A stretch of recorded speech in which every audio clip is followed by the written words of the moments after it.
வணக்கம் நண்பர்களே, இன்றைக்கி ஹோம்மேட் சரலாக் எப்படி பண்ணலான்னு பார்க்கலாம் வாங்க. அதுக்கு முதல்ல ஒரு கடாயை வச்சுட்டு 2 கப் மக்கானா சேர்த்துக்கலாம். சேர்த்துட்டு நல்லா ஒரு தடவை வறுத்தெடுத்துக்கலாம்.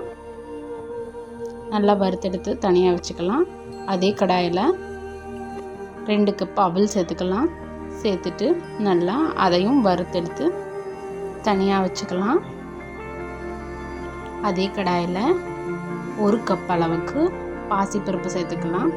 சேர்த்துட்டு நல்லா பொன்னிறமாக வறுத்தெடுத்துக்கலாம்.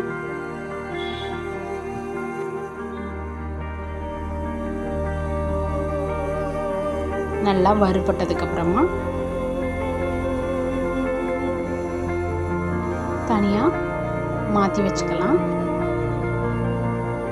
அதே கடாயில் பாதாம், முந்திரி, கொஞ்சம் பிஸ்தா எடுத்து சேர்த்து வறுத்துக்கலாம். இந்தளவுக்கு நல்லா வறுப்பட்டதுக்கப்புறமா அதையும் மாற்றி வச்சுக்கலாம். நல்லா சூடாறினதுக்கப்புறமா ஒரு மிக்ஸி ஜாரில் சேர்த்து நல்லா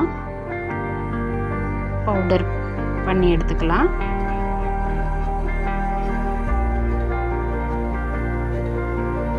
இந்த மாதிரி பவுடர் வந்ததுக்கப்புறமா ஒரு டப்பாவில் போட்டு ஸ்டோர் பண்ணி வச்சுக்கலாம்.